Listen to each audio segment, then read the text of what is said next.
Today, mankind stands at a crossroads, and the path that humanity chooses may have a greater impact on our freedom and prosperity than any event in history. In 2008, a new technology was introduced that is so important that its destiny and the destiny of mankind are inextricably interlinked. It is so powerful that if captured and controlled, it could enslave all of humanity.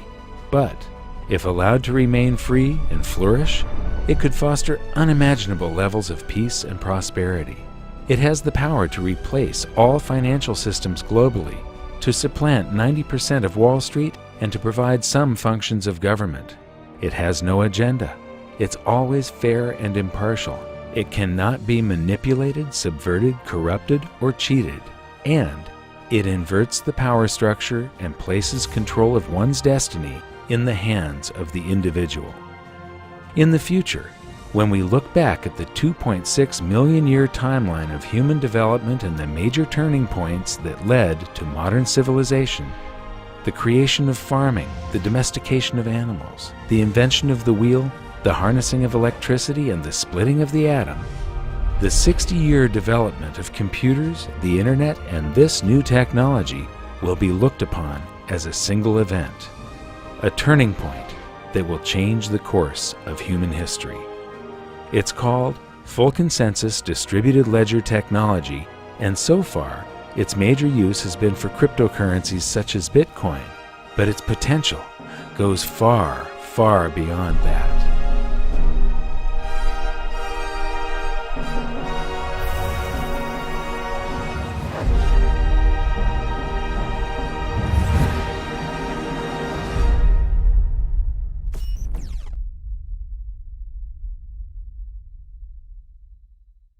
Hi, I'm here in Washington, D.C. across the street from the Federal Reserve because I'm really excited about something. We could be on the verge of a paradigm shift in currency and trade that could put places like this, the Federal Reserve and other central banks, out of business. In our 4th episode of Hidden Secrets of Money, we called upon the viewers to join a discussion to develop a new world monetary system.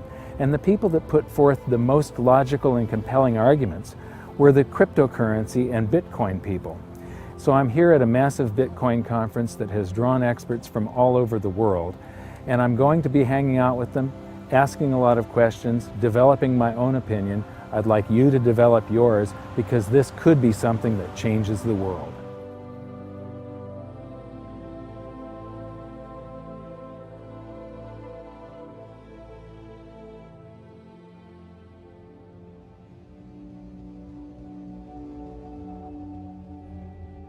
The most common question I get lately is, when are you going to make an episode of Hidden Secrets of Money about cryptocurrencies?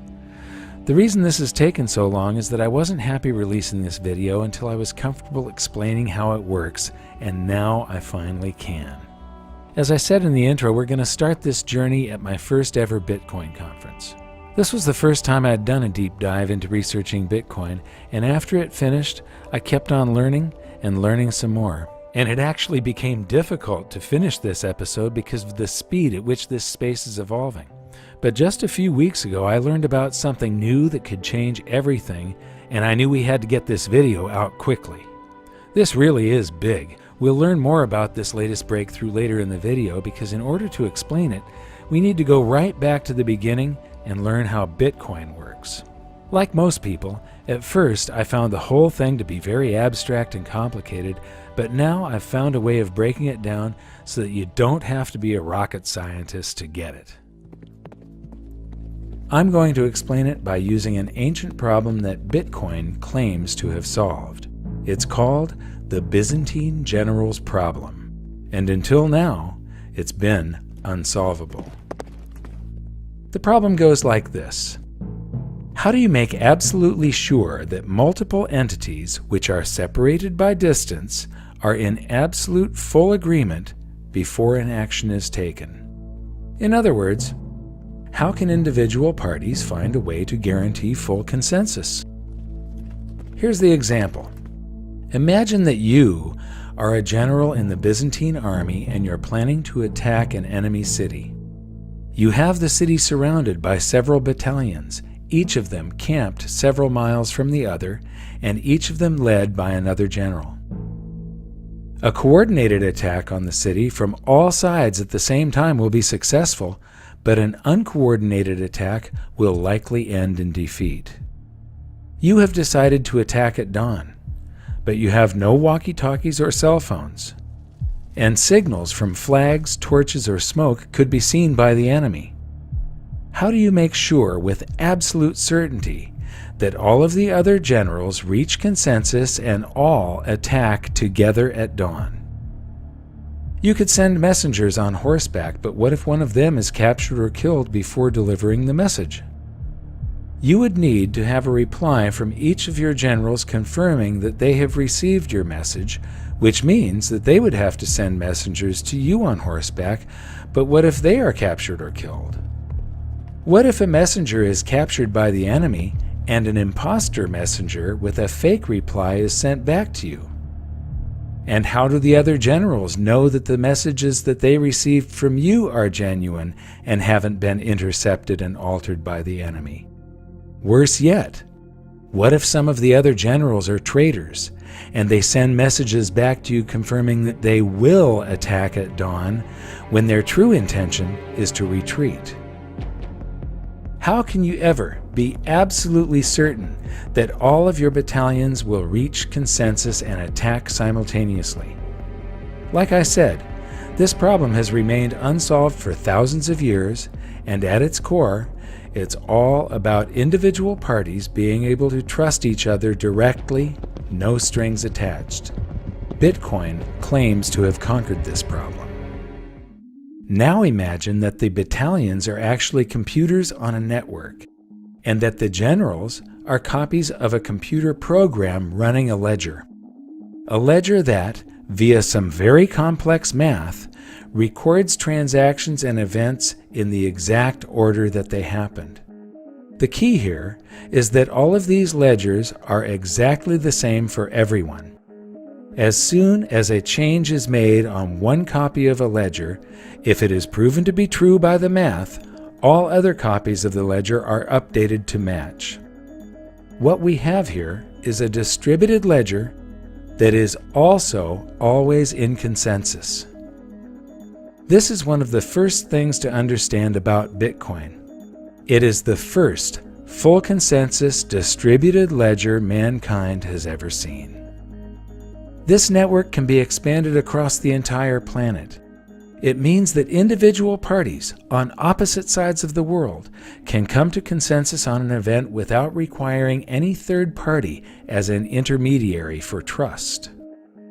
Whether it's an order from a general to his troops or an order from you for a pizza, a distributed ledger confirms via math whether an event is true and records it permanently. Bitcoin, the first full consensus distributed ledger, is a trust machine. But is it 100% reliable? That's a question for later in the episode. But for now, where did Bitcoin come from and who invented it?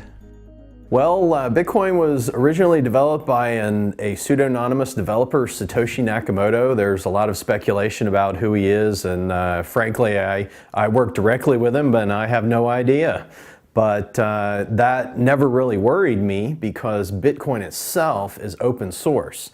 And so any engineer can evaluate the Bitcoin source code, evaluate the Bitcoin cryptography, and understand and trust the software. So you don't have to trust who wrote it, you trust the software itself. And so that was one of the big reasons why Satoshi chose open source for Bitcoin, is so you can have trust in the system. You don't have to trust who he is. I don't know who Satoshi Nakamoto is. I also don't know who Euclid was. Might have been some dude in Sicily a few years BC, but we don't really know. We have some historical records that tell us that Euclid was someone who invented geometry in the ancient world. But it doesn't matter.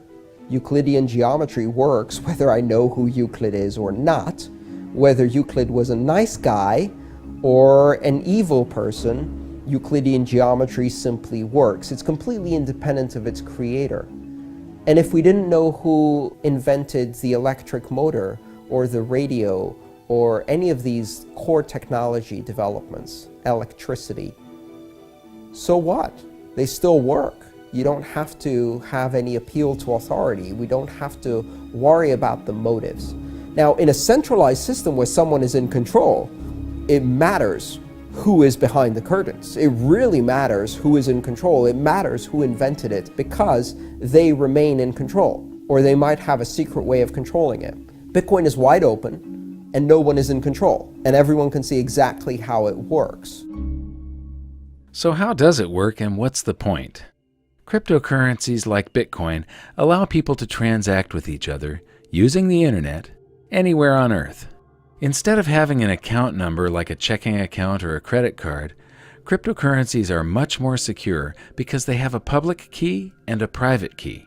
It's like having two account numbers, one for deposits and another for withdrawals. You'll often see them displayed as a string of characters or a scannable code. This level of security means that you could put your public key on a billboard if you wanted to, and your funds would still be secure. The only thing other people can do with your public key is send funds to you. It's your private key that gives you access to your funds. As long as you keep control of your private key, your funds are absolutely safe and theft and fraud are virtually impossible. But, just like cash in your wallet, you need to keep it safe to prevent it from being stolen. Its security is entirely your responsibility. Cryptocurrencies can also give you privacy. Just like cash, you don't have to disclose any personal information when you spend them. By contrast, a credit card has your name, account number, and expiration date. These act like a public key, but the equivalent of your private key, your signature and security code, are displayed in plain sight. This is just plain stupid. I've toured 5 national money museums, and while I was at one of them, I saw a group of young students on a school outing. I can just imagine that someday in the future, a group of kids will be standing around the credit card display, pointing and laughing at the incredible stupidity of the system we once used. And this is the point. Cryptocurrencies are light years ahead of our current technology. Since Bitcoin was the first cryptocurrency, I'm going to use it as our example, and I'll expand on our earlier description of a distributed ledger. But first, where does Bitcoin get its value? Bitcoin is brand new to mankind in that it's both a currency and a payment network simultaneously. And this is where Bitcoin gets its value. The immense network of computers all around the world running the Bitcoin distributed ledger.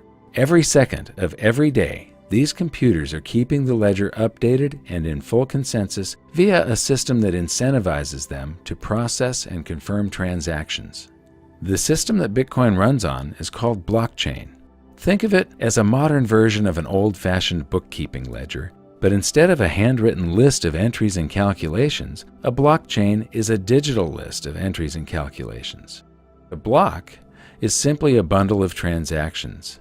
Think of a block as a whole page of transactions in the old-fashioned ledger. A blockchain is just a chain of blocks. It's the same as a whole series of pages in the old-fashioned ledger. Easy, huh? Here's how it works. The Bitcoin blockchain actually exists in every one of the millions of computers on the network as exact copies of each other. However, for this example, so that we can zoom in and you can really see just how a blockchain works, I'm going to show it as one giant blockchain in the middle of a small network of computers. Let's follow a pizza transaction with Bitcoin. When the transaction occurs, it first appears on the network in a pool of unconfirmed transactions, along with thousands of others from all around the world. Millions of different computers from the network then gather some of these transactions and place them in their own blocks. The computers are all creating blocks constantly in the hope that theirs will be the next one added to the official chain. A new block is added to the chain every 10 minutes or so, when one of the computers wins the right to have its block recognized as the next in the chain and is rewarded with a prize of newly created bitcoins. The way a computer wins the prize is by trying to guess the answer to an extremely difficult math problem. In fact, The problem is so difficult that even with millions of computers making guesses billions or even trillions of times per second, it still takes roughly 10 minutes to find the answer. Once one of the computers guesses the correct answer and wins, all of the millions of computers on the network that did not win are instructed to throw away all the work they have done, update their ledgers with the block from the winning computer, and start again with a new math problem. In doing so, the computers use an immense amount of power and cost a literal fortune to run. So why do they do it? Because it can be very profitable. This is where the term mining for bitcoins comes from. Instead of striking gold by mining for precious metals in the wilderness, these computers are hoping to strike Bitcoin by mining precious numbers on the blockchain. But when these millions of computers are selecting transactions to go into their blocks, they aren't all selecting the same transactions, and not all the blocks are the same size. Some contain more transactions, some contain less. When blocks are thrown away, the transactions they contain go back into the pool of unconfirmed transactions. This means that the probability of a transaction being confirmed and staying in the order it was confirmed in is not absolute, but it becomes more of a certainty every 10 minutes as new blocks are added. In fact, for very large transactions, it's suggested that you wait for 6 or more blocks, about 60 minutes, to be absolutely certain that a payment is permanent. So why is it so slow? Why is your pizza cold before you own it? Interestingly, the system is slowed down on purpose, and here's why. With the insane difficulty of guessing the answer to the math problem, you would think that the odds of 2 or more computers winning at the same time are extremely improbable, but it actually happens quite often. This is called a soft fork, and when it occurs, all the computers in the network receive both of the winning blocks and are instructed to create a new block that will chain to the block they received first. But because of varying internet connection speeds, different computers receive different winning blocks at different times. The tie is broken roughly 10 minutes later when one of the computers solves the new math problem and its block is added to the ledger, and the longest chain wins. But what happens to all of the blocks on the other side of the fork? They're discarded, along with all the transactions they contained, which go back into the pool of unconfirmed transactions. This soft forking is the main reason the system must be slowed down on purpose via the math problem. If the system was instant, it would be forking everywhere, all the time, and there would be no consensus. No one would have any idea of which ledger was the correct one, and every computer would be busy building a different block to create yet another fork. The slowness and immense amount of computing power is required to keep the Bitcoin ledger in full consensus. Therefore, as more and more computing power is added to the network, the system automatically adjusts to increase the difficulty of solving the math problem, which then requires even more power. If Bitcoin is ever going to be widely used, it will be using a massive amount of the world's energy. There are other systems for reaching consensus, but we'll look at those later in the episode. For now, Bitcoin is working as intended and allows people to transact with each other using the internet anywhere on Earth. Bitcoin, it's the first full consensus distributed ledger that mankind has ever seen, but it's not the last. I'm here at the conference with Eric Grill of Coin Outlet, and I'm going to buy some of my very first Bitcoins right now. And so Eric's going to show me how to do this. He's going to tell me this is a paper wallet. That's correct. So I can load this paper currency that's inside this little Ziploc here with Bitcoins. And so I'm going to take a $100 bill and hold that for a second. So what am I supposed to do with this now? You'll scan your public address into the In QR there? code, yes. Okay. And pull it out when it beeps. Okay. Okay, it beeped. Awesome. It'll show your balance. And okay. Now you can deposit your money. And okay.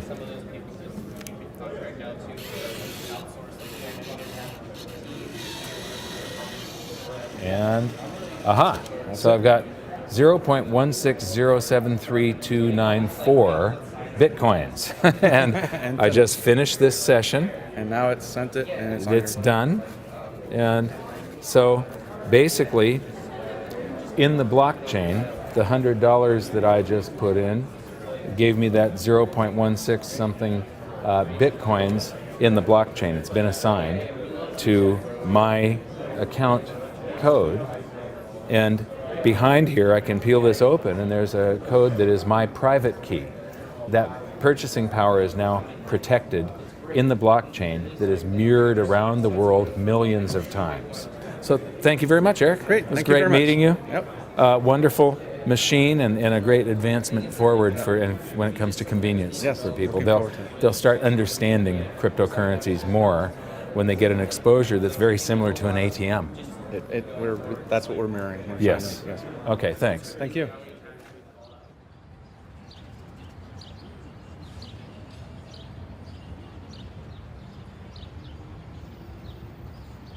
So I've spent a day at the conference now, and I wanted to come and sort of elaborate on some of the things that I've soaked up. And I came here to Washington Circle in Washington, D.C. Behind me is a statue of George Washington. A lot of people don't know this, but you know, the Revolutionary War was a war fought to free themselves from regulation, from government intrusion on their lives, from too much taxation. And the founding fathers were fighting for liberty and freedom. And at the end of the war, George Washington was in control of the armies of this continent and could have crowned himself emperor, but instead chose to resign his commission and retire to private life, giving us this gift of a free republic. One of the things that I'm getting from this conference is that a lot of them are worried about regulation. And so it's this same revolution being fought all over again. They're worried about regulation. They can't actually stop transactions with cryptocurrencies, but they could come and try and punish us afterwards and make it less likely to be used. And this is a tool that could free humanity. It's an amazing leap in technology, an amazing leap in the potential evolution of mankind. And so if this battle is lost and governments do succeed in trying to regulate the cryptocurrencies, it would be like losing the Revolutionary War. This stands for everything that the Founding Fathers stood for: the belief in freedom, liberty, and the individual choice and responsibility for your own actions.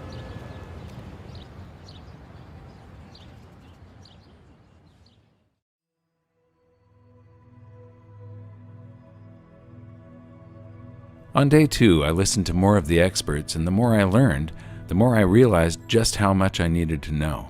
Even once you know all the technical details about Bitcoin, there's still a lot to learn about keeping your funds secure in the real world.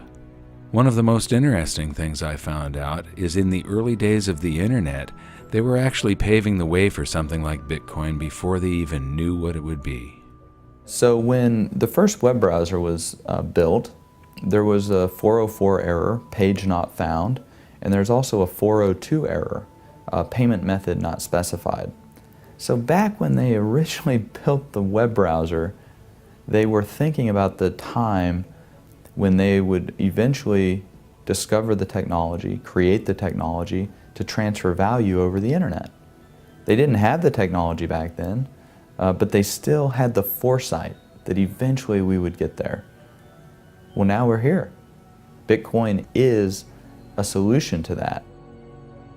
You know, it's hard to isolate what in particular about Bitcoin is so amazing, but if I had to name one thing, I would say it was the distributed network. This is kind of an amazing thing because it's essentially immortal.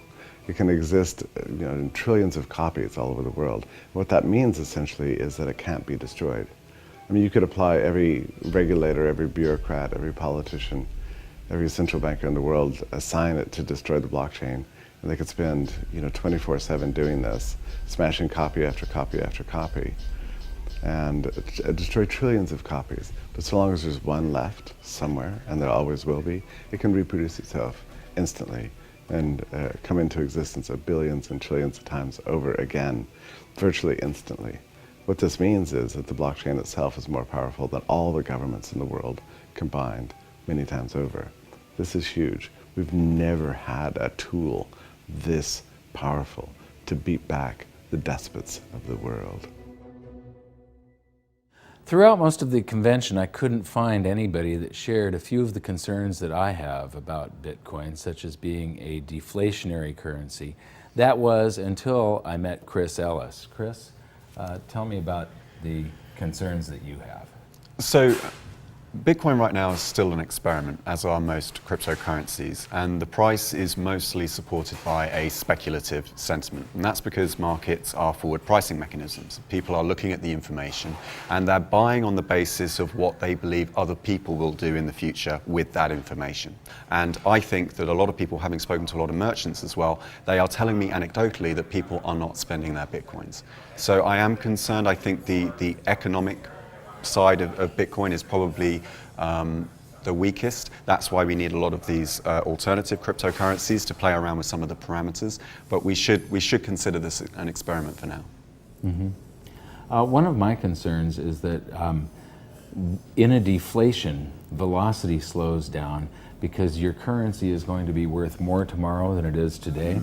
And so people have a tendency to hoard currency in a deflation, like the Great Depression, for instance. Bitcoin is going to have so many coins per month released, and then that level drops every year or 4 years? 4 years, yeah. Until it gets to a level where it reaches 21 million coins and it stops. Mm-hmm.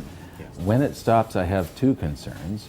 One, the Bitcoin mining that people are doing is what encourages them to leave computers running all over the planet, and that's what makes Bitcoin work. Now, I know there's a small transaction fee, and if velocity, the number of transactions, picks up enough, then the transaction fee is a reason to leave your computer on. Mm-hmm. But you have a deflationary currency that encourages hoarding and not spending it on transactions. And so when it reaches the 21 million, what is the reward for leaving the computers running if velocity slows and people tend to hoard it and there's no new coins to be mined anymore? So, and plus, the cost of power is probably going to go up in the future. Yeah.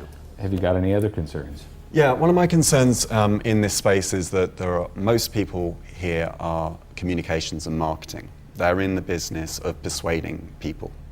And I think we need more developers. We need to inspire younger people. There are probably fewer than 1,000 people on the planet that actually know how to code a cryptocurrency. And that is a huge form of centralization. They become like Congress. And then we have to kind of go to them as lay people who don't know how to code and ask for changes, or otherwise we end up having to fork the code and produce our own one. So I still think there's a lot to do in terms of outreach, getting existing programmers into the Bitcoin space, onto the GitHub repository, so they can start making their own changes and start experimenting and learning as well.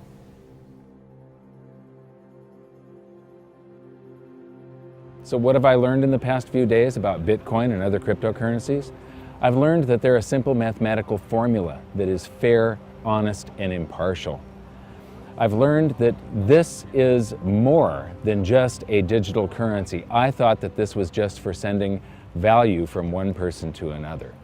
This is a revolution that will change the world. It will tear down borders. It will connect the globe. It is as important as the internet was. But because it connects people, because it frees people, there will come a day where there is a call to regulate it, to stop it, to shut it down possibly. The people that are calling for those things, their motives need to be questioned, because what they are trying to prevent is freedom. It's that simple. One of the things that cryptocurrency does is it provides freedom, and the people that will be calling for its regulation or its abandonment will be the financial sector, central banks, governments, because it provides for a lot of the things that government does very poorly, it will do very well. That the financial system currently does very poorly, it will do well. It's fair, honest, impartial, instant, and cannot be subverted. The only caveats are that Bitcoin has first mover advantage. It's the largest one, but it may not be the one that succeeds. It's an experiment at this point. But the important thing is that the genie is out of the bottle. Freedom is on its way to us right now. We can all support it, or we can let it languish. and I think that this cannot be stopped. So am I going to sell my gold and silver and convert it all to Bitcoin? Absolutely not. Bitcoin, as I said, is an experiment. There is a possibility that these things could go to zero before they're fully developed. There's a possibility of some sort of catastrophic failure. Right now, it has proved very robust and unhackable.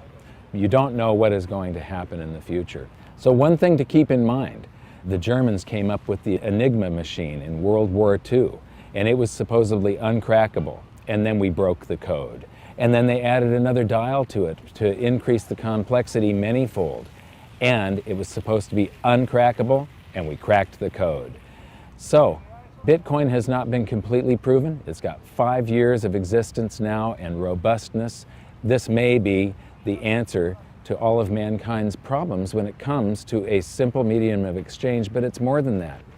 You can make these smart contracts that settle with a set of rules, so somebody doesn't get paid until all of the rules that you have established are fulfilled.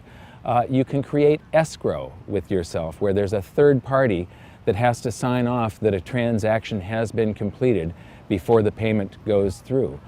They're working on things where you can take delivery of something continuously and pay for it as you use it. It would be like paying for the internet for every second that you're using it only, or paying for the gas that's delivered to your house. Instead of monthly, you're being billed per thermal unit, and with no frictional costs involved. So this adds up to efficiency.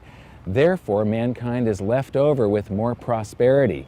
If there's no third party in between bleeding off economic energy, you end up with more prosperity. This is a very good thing for all of us. And because it is so fair and impartial, there's less of a need for the court system. There's less need for government and rules and regulation and people to enforce all of this stuff. In the future, there will be less need for Wall Street. That Wall Street does not realize it yet, but they are antiquated dinosaurs of the past about to go extinct. You can attach stocks and bonds and things such as that to cryptocurrencies, and companies could now do IPOs just on the internet. They do not need Wall Street anymore. They don't need a third party like Goldman Sachs or some other big brokerage house taking a cut. There's no need to worry about corruption because the code cannot be corrupted. I do know that I am going to be putting some of my capital into cryptocurrencies from now on and supporting this movement and helping to push the freedom of mankind forward. And here's something else.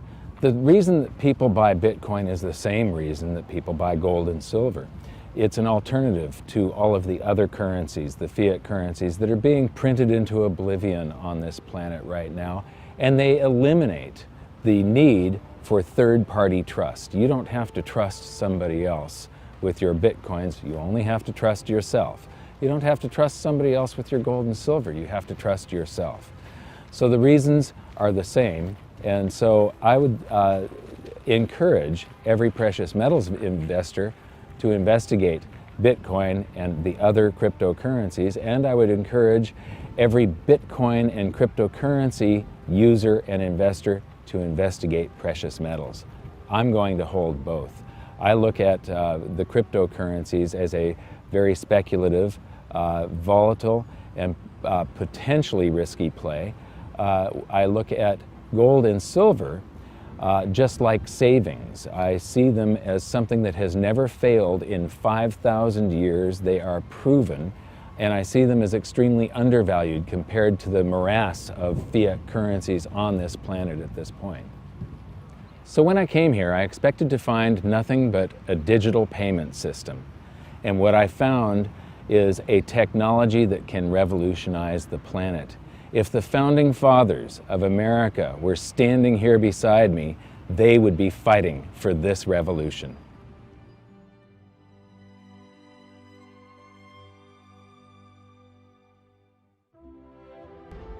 Hi, this is an action alert for July 11th, 2014.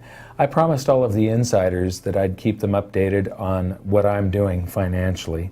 And recently I've done something quite unusual. Up until now, my portfolio is entirely precious metals, gold and silver, physical. But I've been investigating Bitcoin quite a bit. I was in Washington, D.C. recently at a Bitcoin conference, and I learned a lot about it. I became convinced that this has a tremendous upside potential. The downside potential, it would be short term, and there is a downside risk that it could entirely fail. So I'm not going to put a lot of my portfolio into it, but someday I will probably be up to around 10% of my portfolio going into Bitcoin, believe it or not. The other thing that I'm doing is I'm buying a bunch of Pegasus 1 ounce rounds because they're a bargain, and I recently cut a video about how silver is a game of ounces. One of the things I didn't get around to during the conference was talking to retailers about their experience of accepting Bitcoin as payment. I'd become interested in accepting Bitcoin at my own business, but I still had some questions, so I made a trip to Salt Lake City to see Patrick Byrne.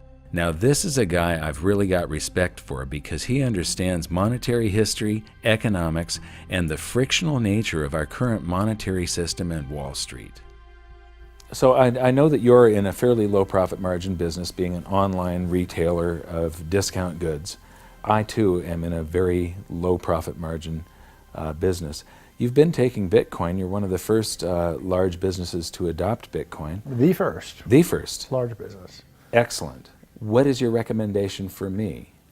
Well, we have publicly, you can look in our public filings, our gross margins are in the high teens, which is quite low for a retailer, and our operating margin is a little over 1%, 1.2%.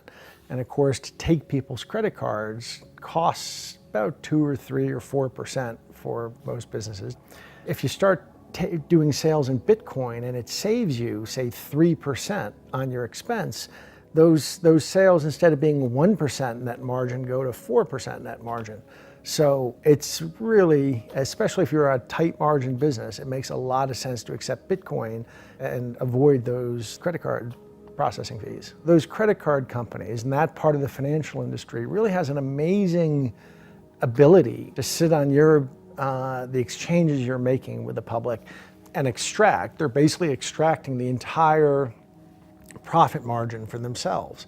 And Bitcoin ends that. Cryptocurrency ends that. So it's a frictionless system. Frictionless system, but you can, the empire is going to strike back no matter what they're saying. I think the financial industry is quite sorry they didn't do more to put a stop to Bitcoin, kill it in its cradle. Now that it's getting some momentum, they're not able to. That's their entire business model, is to be in that position where they can extract rents through their monopoly or oligopoly.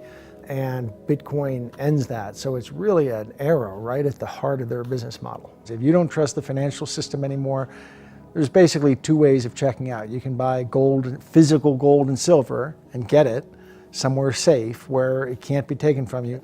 And the other solution is to get into the crypto revolution.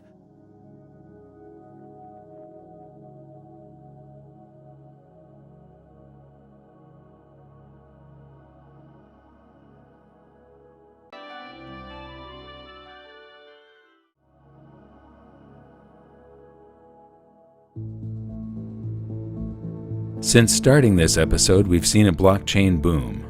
The IPOs I mentioned are happening now, but they're actually called ICOs, initial coin offerings. And the early nonchalance of the financial industry has been replaced by a race to develop their own blockchain payment systems. Because of its rate of growth, Bitcoin has been stressed to the limits. Where it was once fast and cheap, it is now slow and expensive. In fact, the issues Bitcoin has suffered from have led to political infighting, Bitcoin forking into multiple versions, and alternative cryptocurrencies gaining market share every day. Distributed ledger technology has caught fire, and there's a speculative mania occurring. While the speculation can't go on forever, one thing is for sure: blockchain is here to stay. Or is it? Last week I was in New York City for a meeting that we had scheduled that I thought was going to take a couple of days, and it ended up only taking a couple of hours. So with all the leftover time, I decided to go visit an old friend, Dimitri Kofinas. He used to have one of the best financial shows on television called Capital Account. You might remember him from episode 2 of Hidden Secrets of Money, where he talked about Greece and the hubris of leaders and empires and how history repeats. Anyway, he has a new podcast called Hidden Forces. And when we visited him, he was all fired up about this new technology. And this podcast, when I listened to it, I got all fired up. And he invited us to attend an event. So we went home to Los Angeles, there for 2 days, and right back to New York again, and to the event that he hosted about hash graph technology, created by Lyman Baird, that is probably going to end up replacing blockchain technology. I mean, this is big.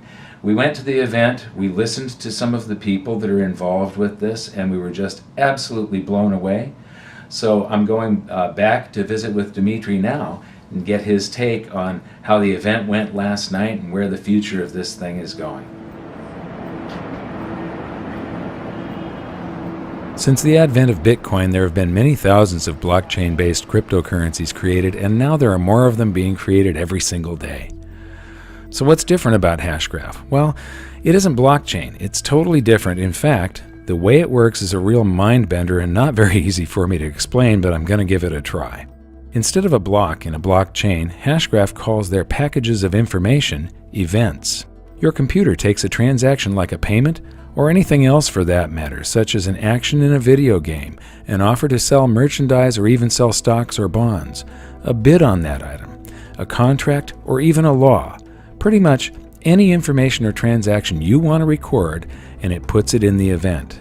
For transmitting information quickly, Hashgraph uses a technology that has been the gold standard in computer science for decades. It's super fast, and it's called Gossip Protocol. Your computer randomly tells another computer in the network about the event you've created, and that computer responds by telling your computer about any events it heard about. Then that computer tells another computer about your event and the other events it heard about, and the computer it's talking to responds by telling all the events it knows about. It's absolutely the best, most efficient way to spread information, and it's exponentially fast. But here's the twist. Each time a computer tells another computer about an event, it also includes the information of the time it heard it and who it heard it from, and the time they heard it and who they heard it from, and so on and so on. It's called Gossip About Gossip, and it lets everyone know what everyone else knows and exactly when they knew it in just fractions of a second. The other major component is an even older technology, and it's the most robust, secure, and certain way of coming to absolute consensus. It's called voting protocol. But until now, it was so slow that nobody ever used it. And the twist that Hashgraph has given it is that there's no voting. Instead, because everyone already knows what everyone else knows, you can mathematically calculate with 100% certainty how they would vote. It's virtual voting, and it allows Hashgraph to come to consensus almost instantly. So instead of recording things on a block and then adding it to the blockchain once every 10 minutes, Hashgraph events are added to the system instantly the moment they're created, so they don't have 10 minutes worth of information in them. This means that they're small and they contain far less data, so they use very little bandwidth and are much easier to transmit. And because it's not trying to guess the answer to an incredibly complex math problem trillions of times per second, Hashgraph uses just a minuscule amount of power. From what I've seen so far, compared to blockchain, Hashgraph is lightning fast, more secure, and provably fair. All events are time-stamped the moment they're woven into the system, so the record of whose event came first and whose came second is instant, and there's no such thing as soft forking or unconfirmed events. It can also replace huge portions of the internet that are currently run by centralized servers, by replacing them with the shared computing power of all of our own computers, iPads, and cell phones.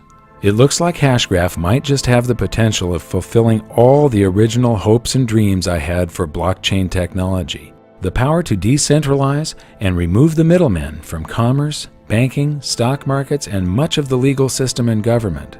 With the speed at which this technology is evolving, the future is looking bright, and Hashgraph is the perfect example of just how fast things are moving in this field.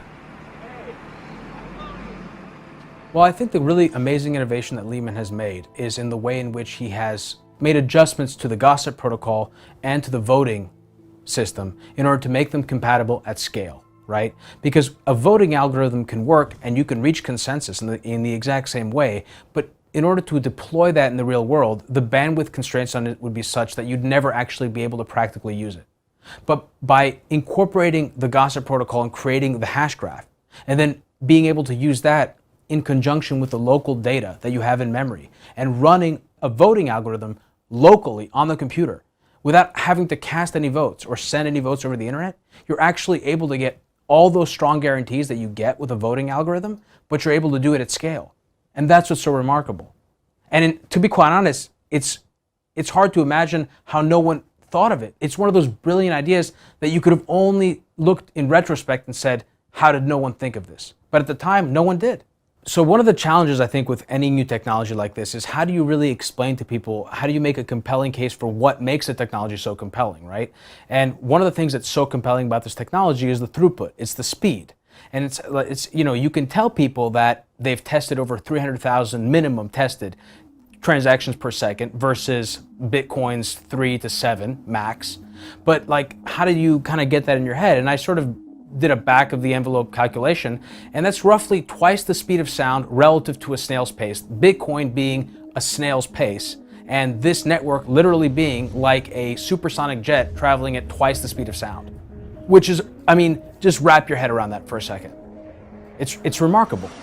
It's not even like within, so you can see the difference. It's tremendous. And understanding, of course, that the speed of the network, the reason why Bitcoin is so slow is because they have to make it slow. Because if it's not slow, it would fall apart. It would branch off everywhere. You would never have consensus. Now remember the explanation of the Byzantine general's problem from earlier and how blockchain was built to solve it? Here's something not many people know. Blockchain systems aren't technically Byzantine fault tolerant. They came close, but no cigar. So I, like many people, assumed that blockchain was Byzantine fault tolerant. And in fact, I didn't fully appreciate what that even meant. I sort of just assumed it because I saw it as a sort of part of the larger picture of blockchain being very secure and not having been hacked. But in fact, it isn't Byzantine fault tolerant. And the reason why it's not Byzantine is because in order to be Byzantine, there has to come a point in time when you've reached consensus, you know you've reached consensus, and you know you'll never be wrong, and you're never going to change your mind. And that doesn't happen with blockchain because of the nature of the network. The geometrical qualities of the blockchain network require you to always sort of recognize that you're never entirely sure. You're probabilistically more confident that you're arriving at consensus, but that's also why on the blockchain network you need to keep an entire history of the ledger, because you sort of have to have the capacity to do a forensic analysis in the event that you are mistaken, in the event that the network has forked and you don't know it. And so that's something that you don't have to do with Hashgraph, because with Hashgraph, you're coming to consensus every few seconds, and you can dump the entire history of the network's data and just keep rolling forward because you're absolutely sure that you reached consensus. And that's the difference. I think the major problem, the sort of the big deal in the blockchain community for years, ever since the community figured out that they could take this protocol that Bitcoin was built on and sort of extrapolate it and use it to build these distributed systems, this distributed architecture around storage and computation, etc., and building applications on top of it, is that there was a recognition that it had limitations. It had limitations at scale. And the community's been trying to figure out how to address that, while at the same time building apps on top of it. And something that Lehman said, which really has stuck with me, is that while everyone was really busy building apps, they forgot about what the core of distributed technology is all about, which is reaching consensus. And what Hashgraph has done is it has revolutionized that process. We can agree about the things that we're communicating about at scale. And that's a revolution. It's the biggest revolution since the web. Right. And you were just following your heart to do it. That's the thing, it wasn't. Right.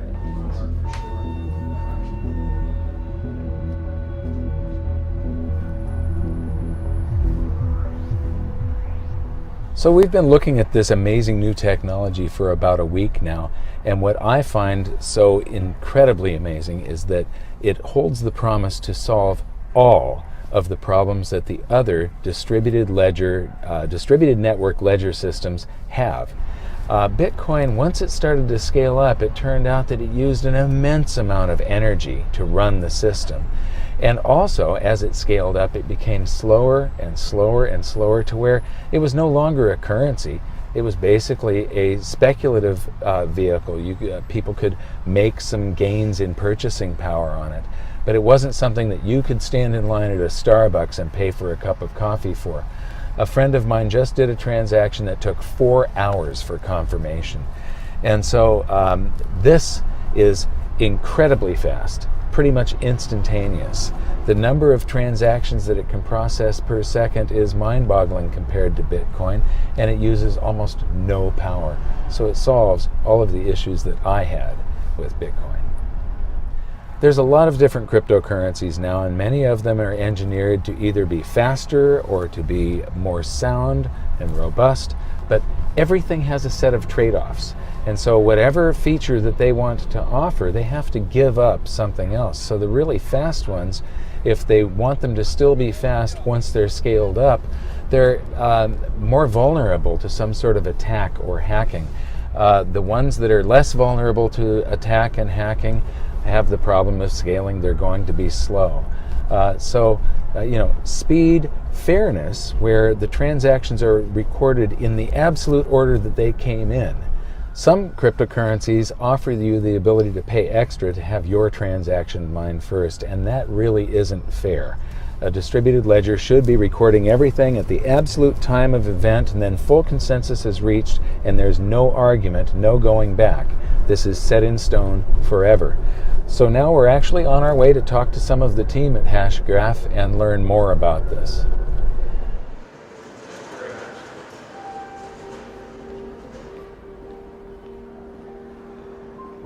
Have you ever seen New Jersey look so beautiful? No. When I first arrived, I was chatting with some of the Hashgraph team about how much energy the Bitcoin system uses these days. It has literally gone through the roof. If Bitcoin were to replace the entire world monetary system and financial markets, it would use more power than the entire world produces. It's completely unsustainable. This is one of the reasons I'm interested in Hashgraph, its amazing efficiency. The other reason, these guys already have commercial customers using their technology at an industrial scale. How it's being used today is in private enterprises. It's been deployed by the Credit Union Association, where CU Ledger is a group of 6,000 credit unions and a consortium that had to make a decision. What distributed ledger technology were they going to use? And we beat IBM Hyperledger, and we're super proud of that. We're a small company, no more than 6 people today. And the fact that we could go up against IBM, it's a true David and Goliath story, and we're really proud of that. It's also being used in Ethereum-based projects where a lot of these ICOs, coin offerings, are starting to realize the limitations of the Ethereum protocol, and that today it's 5 to 7 transactions per second. Hashgraph is, again, that hundreds of thousands of transactions per second, which opens up a whole new genre of applications that could never run on Ethereum. Our technology speaks for itself. It's night and day in true comparison to everything else in the market, and everything falls short, especially when it comes to security. We're asynchronous Byzantine fault tolerant. We're the strongest form of security you can get in a distributed architecture. You don't have to take our word for that. There's 30 years of academic literature in the space of voting-based systems. Ours is a voting-based system without the voting. We do virtual voting, which sounds weird, but it works. It's peer-reviewed, mathematically proven. That's what got the credit unions. The fact that we have absolute certainty that when we achieve consensus, this is consensus. It's not blockchain in that with every additional confirmation we become a little more certain, but we're never truly certain. And that's the case, certainly, of blockchain. With Hashgraph, you never have that what if. You're 100% certain that this is the way things are.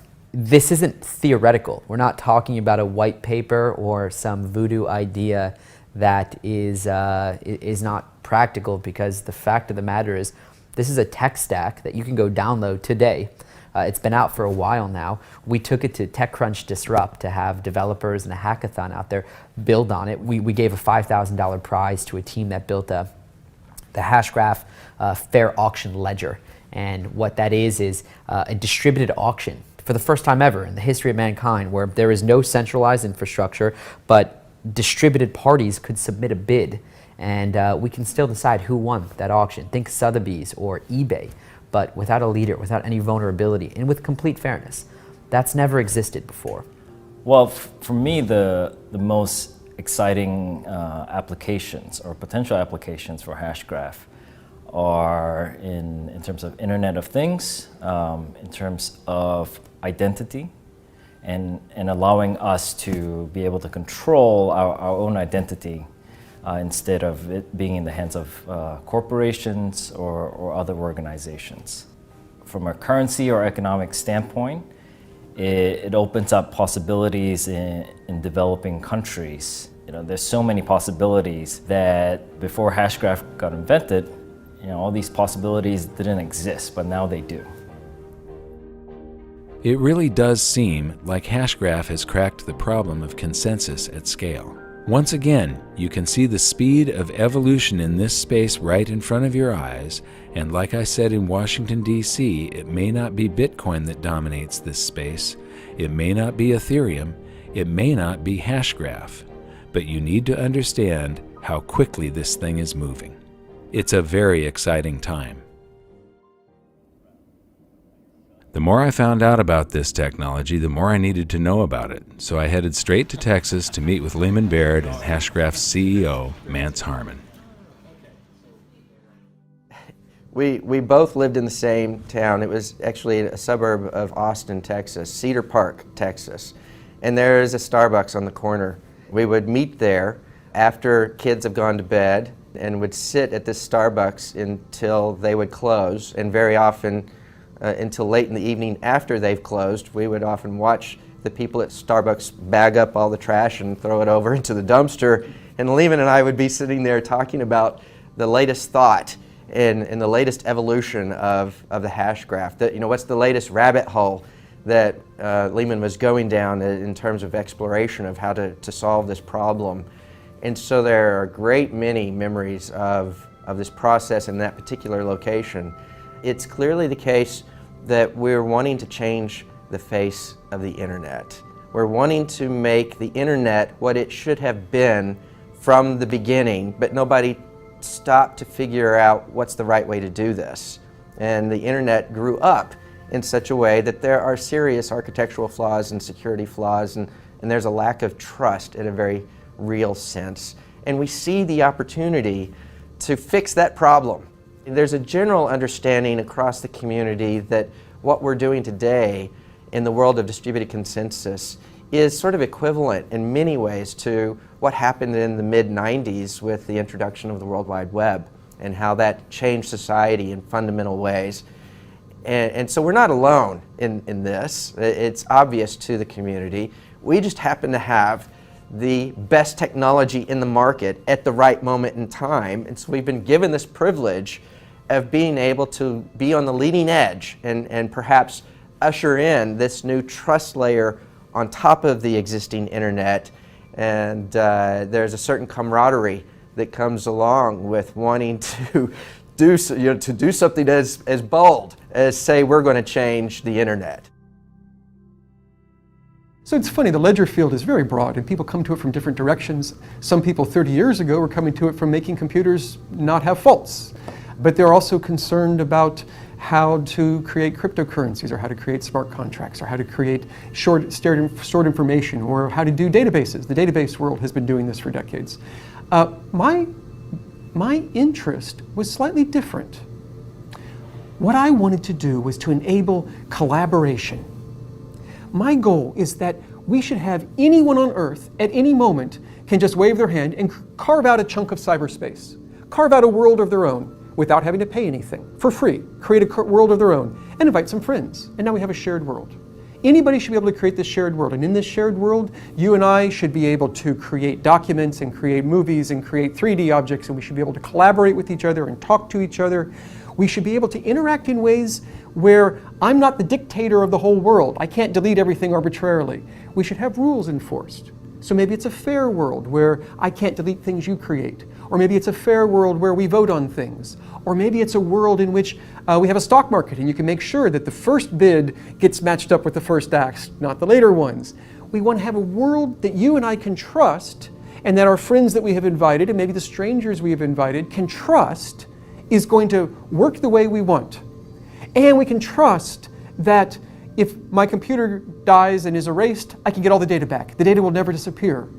But to do it totally for free, no server involved, just the computers of the people involved, with complete trust without having to trust any one person in any way, and be able to have this shared world that has the fairness and then the speed. I mean, I want to be able to play games in this world. So I want a ledger where I'm recording every single time a person moves or shoots or picks something up. You want to be able to do a game at, we're talking hundreds of thousands of transactions per second maybe. We want huge speed, and we want complete security. We want privacy. We want no one is spying on us. This isn't funded by advertisements. You want to spy on me so I have better advertisements. We want it just to be something that appears out of nothing, that's just living on our computers. And then, when we're able to have a shared world, we want to have multiple shared worlds that connect to each other. So maybe you and I and a few friends set up a little stock market just for ourselves to send things back and forth. The banks do this. They're called dark pools. It's like a little tiny stock market just for a few players that trust each other, sort of, but not entirely. I don't entirely trust you, and there have even been problems with dark pools where maybe banks are taking advantage of some of the information involved, and maybe one bank's hosting the server, but they can manipulate the timing a little bit, and we have to worry about this. I don't want that. I want a completely trustworthy stock market that maybe you and I and a few banks set up, but then I want to have a different stored world that maybe keeps track of a cryptocurrency, and I want them to be able to link so that that cryptocurrency is used to buy and sell our stocks. I want to be able to have a game world that links to a Wikipedia world, where it appears that pieces of Wikipedia are actually part of our world, and as they change in the Wikipedia world, they change in our world. You want to have shared worlds that are interlocking with each other, that allow shared trust even across these things. This is the vision for what we want the internet to be. It will change the way we even look at what cyberspace is, what the internet is, what are networks, even what are computers. This is what's going to happen. And 20 years from now, when the children who are born then are growing up, they're not even going to think about websites and emails as a separate thing, and internet and many of the hacking attacks that we have today. They're just going to take it as a matter of course. That anytime I want to, I can wave my hands. I get a shared world. It's free, it's easy, it's trustworthy and reliable. I can invite 2 friends or 1 million friends, and it all just works. And it will change the way we think of what the internet is. That is what I started being interested in building. And this is the direction that we're going. And this is what distributed ledgers do, is they will ultimately allow us to do that. And there's a lot of rough edges. We have growing pains in distributed ledger technology today, but we'll get over the growing pains. We will get to a world that really is fast and secure and fair, and we will be able to then have this vision of shared worlds, big public ones, little private ones, everything connected. That was the idea. That was 5 years ago. So I like playing with math. So I kept playing around with how would you do it, and I convinced myself, yeah, it's impossible. You can't do that.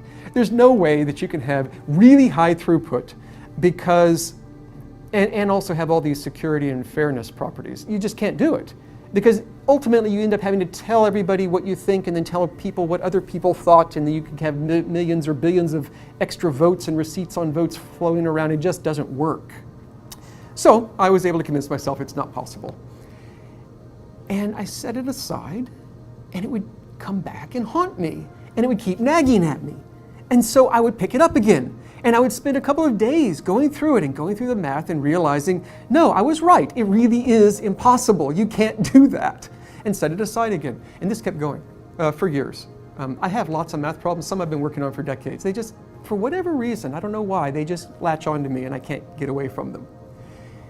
And eventually, I said, wait a second. If we're all just talking to each other and you include a tiny bit of extra information, we could each end up with a complete history of exactly how we talked to each other in what order. But if I had that, I would know exactly how information flowed through our community. I would know what you know. I would know when you learned it. I would know what you know about what Alice knows, and what you know about what Alice knows about what Bob knows, and about when they learned it.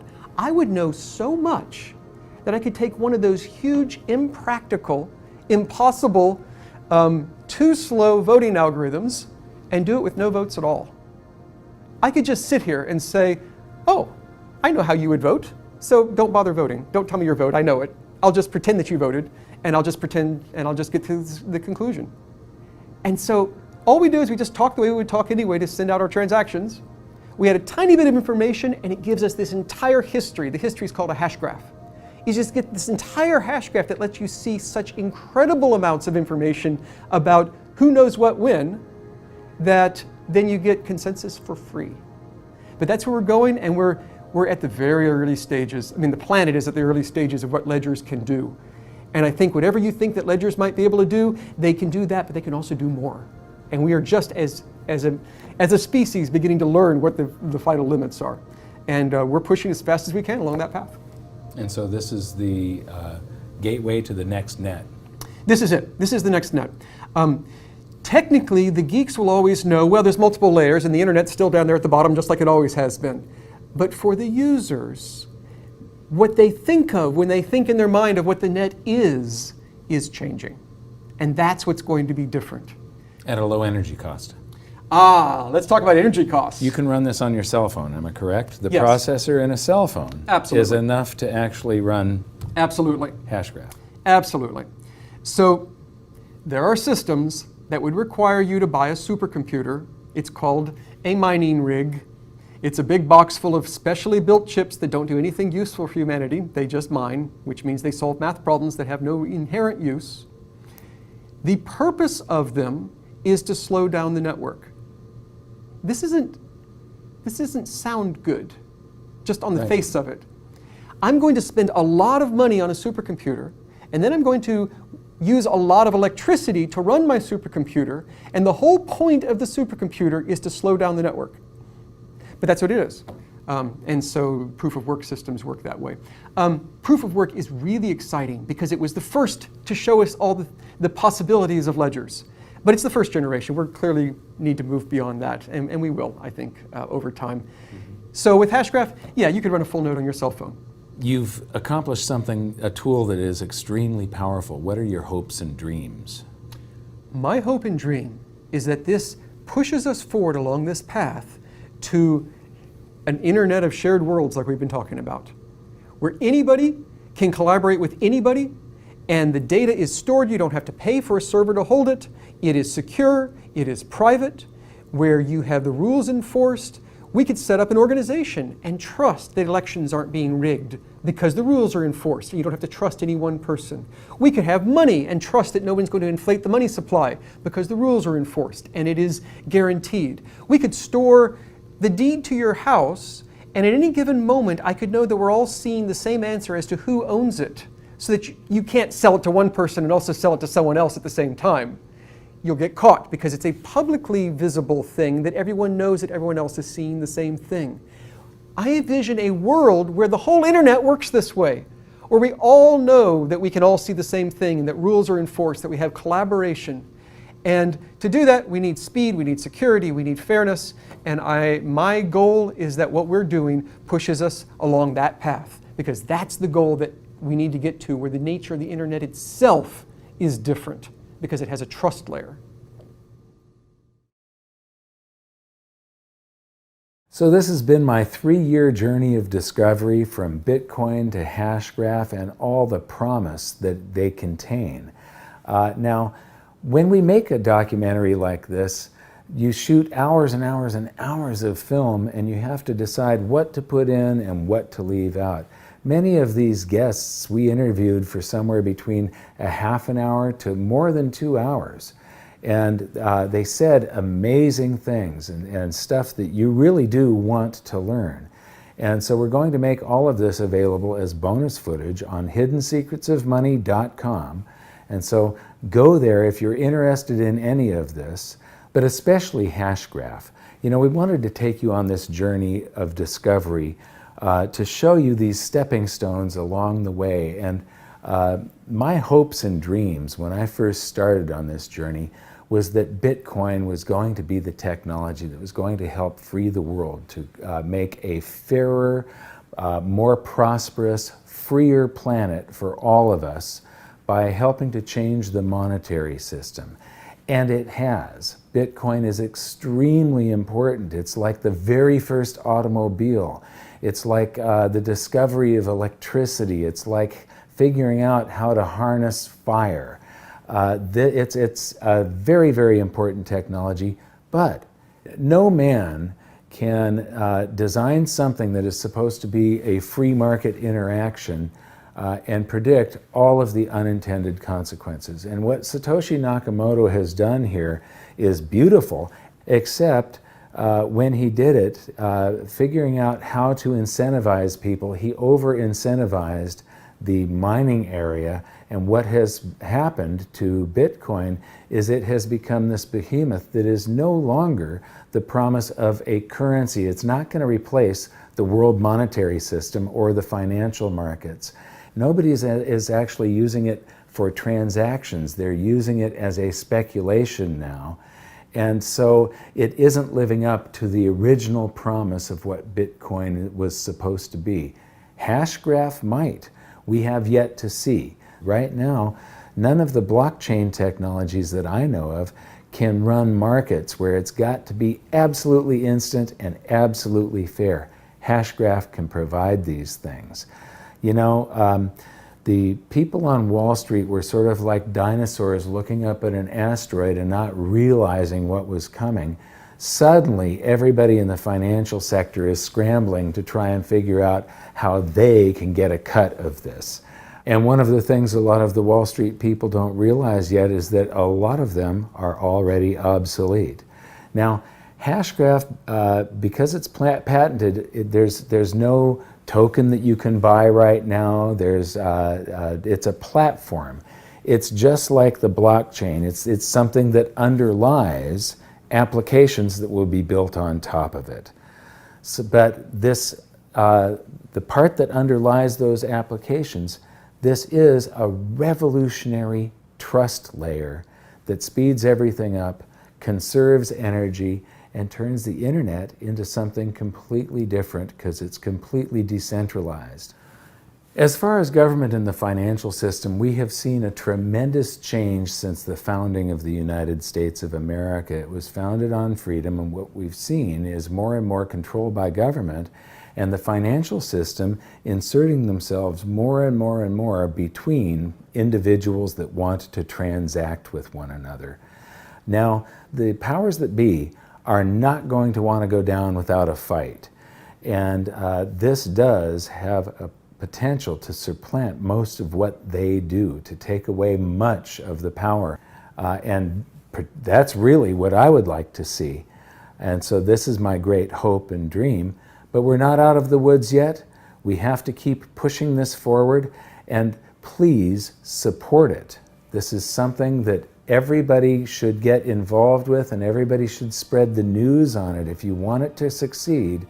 Just like the beginning of this episode, these technologies really do have the power to enslave or free mankind. It's going to be one or the other. There is no middle ground here. And right now, we have the opportunity to choose. This is a decisive moment in history. The future of mankind depends on what you do. So, learn as much as you can about this space, all of it. Visit hiddensecretsofmoney.com and watch the bonus features, especially the stuff from Lehman Barrett at Hashgraph. Share this video with everybody that you can. And until next time, thank you very much for watching. Good luck, and we'll see you next time.